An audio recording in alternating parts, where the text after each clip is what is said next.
1, 2, 3.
Guitar Land, Mike Henning here. Come today with the gospel classic, The Old Rugged Cross in the key of G. I did this one for banjo 2 weeks ago, I think. So I did this song for banjo a few weeks back, and I had a request if I could work up a similar guitar arrangement. So I wanted to do an arrangement that would work good played solo or with an accompaniment. Maybe just a guitar and a mandolin, or a guitar and a voice, or guitar and fiddle, right? I wanted to work something up that would sound great and a smaller ensemble. So we're going to do a solo for the verse and the chorus, kind of an imitation Carter style, where we're playing the melody and backing ourselves up at the same time, which is really cool. We'll also break down the basic melody so you got it. There's some good ear training in these intervals of the melody, so we'll break that down as well. And then for the backup section, we'll keep the chords pretty easy, but we're in 3/4, and we'll do some kind of easy bass walks and stuff you can do in 3/4. All right, let's jump into this lesson. Here's The Old Rugged Cross in the key of G. Here we go. All right, let's start breaking down this verse solo. So let's start with the basic melody, because I think that'll help you understand the arrangement. So let's play like the first 9 measures of the basic melody, and then we'll start breaking down the full arrangement. Here we go.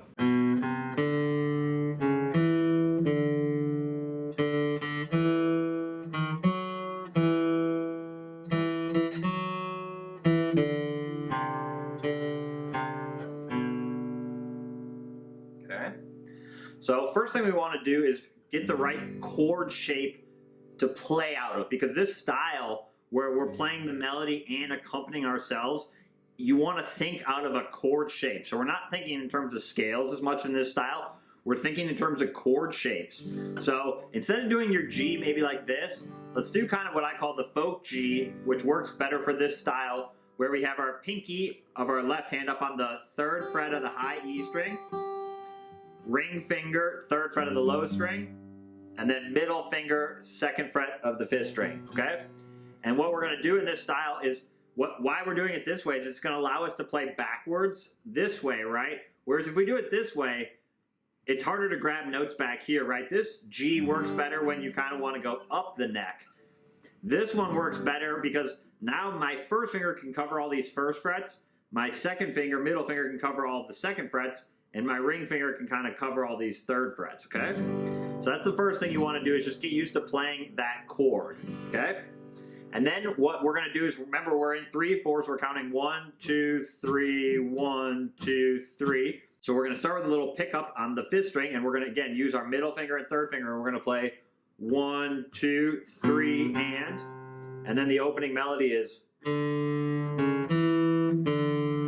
So I think this melody is easier to understand if you play them all as closed notes to start. So we have 5th fret on the 5th string, and then 4th fret, and then 7th fret, and then 5th fret. So see how this is kind of our main melody note, and we're bouncing around it. That's kind of how I think of it. And how we're doing is we're just playing that same line with open strings. Like that.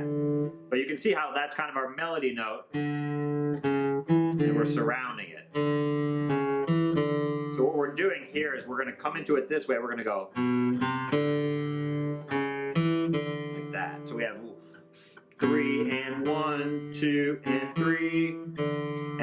playing with my right hand, I'm doing a down stroke, and then an up, and then a down, and then another down. Okay, and then we play, let that ring out for a half note, 1, 2, and then play a down up on that open 4 string. And then we're basically going to play that same melody over a C chord. So we're going to start here. So see how we're surrounding that note, just like we did up here. And that's a little bit of a stretch. So again, you're thinking out of your C chord here. And this is how I do it. I'm going to go. I like using my pinky here up on the 4th fret of the 4th string, like that. You could also probably use your ring finger, like that, and jump. But I like doing it with my pinky, like that. So again, let's put that together. We have 1, 2. And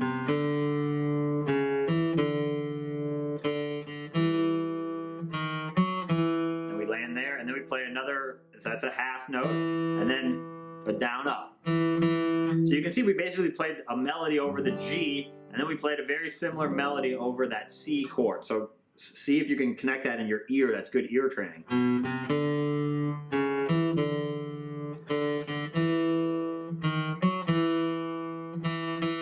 Now we're over a D chord, so we're going to slide up to the 4th fret on the 4th string. You could actually slide into it if you want. And then, so we go 4, 2, open, with that same picking, down, up, down. And then we play a little response line, 3rd fret on the 5th string, open D string, back to that 3rd fret, and then I just move this finger down. Okay, so we kind of slide up into that D chord.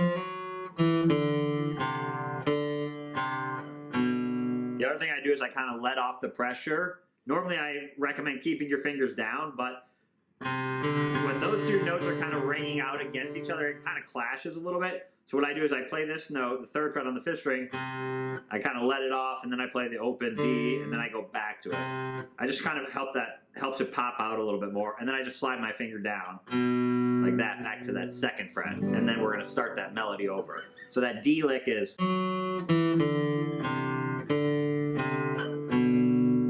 Okay, so that's how we're playing that. And basically then what we're going to do is we're going to fill in strumming around that. So two things that are really important in this style is that you want those melody notes to be louder than the strumming, okay? We want the melody to pop out. We want the strum to sound like background accompaniment.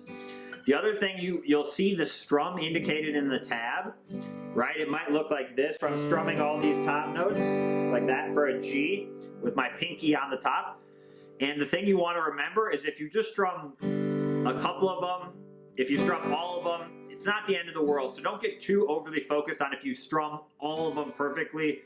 It's a good goal, but if you just strum a little bit, that's fine. You're basically using that strum as a timekeeper more than, you don't need to actually hear every single string like that. So that's the two things you want to remember. The melody to be louder than the strums, and if you just strum a couple of the strings, it's not the end of the world. So don't get too focused on that, okay? So then how we're going to come into it is we're going to do a hammer on to make it a little bit more bluegrass. So again, I'm working out of this shape. So you can keep your pinky down to start if you want, or you can put it down right after, like that. And then I do a strum, and then I grab an upstroke, put my pinky back down and do another down up strum.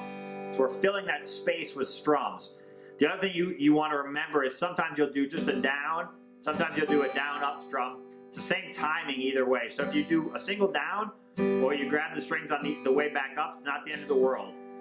Sometimes you'll just do a single down to give yourself a little more space to get to the next lick. But if you grab the strings on the way up, it's not the end of the world too. So that's just another thing to remember. So here, let's play that part. So we have 1, 2, 3, and 1, 2, and 3. Go into your C. So I'm kind of going into like a partial C there. You could put your 3rd finger down if you want, but I'm just going to leave it off for a second. And then kind of just strum the higher strings. So that's a tricky little lick. So you have... So 1, 2, and 3, 1. Again, working out of that shape. So we have 1, 2, and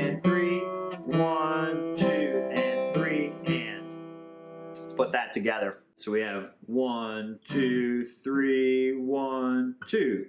And 3, 1, 2, and 3, and 1, 2, and 3, 1, 2, and 3, and then we slide up. So you're kind of in this shape. Again, you can do like a 3/4 slide if you want. That'll sound nice.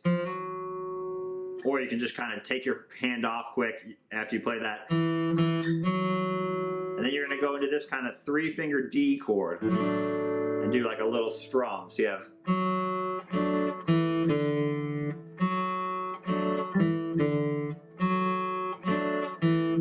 So again, I've got my 3rd finger on the 4th fret, index finger, 2nd fret of the 3rd string, middle finger, 3rd fret, 2nd string. So just it's like a 3-finger D. So we have.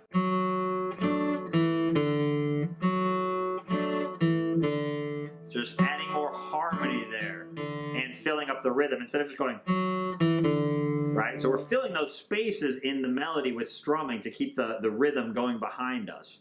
And then right here, I just kept it straight. And then back down to the 2nd fret. Put your pinky back down and strum. And then 3rd fret low string. So filling up that space. So let's play that top part, the first 9 measures. Here we go. So we have.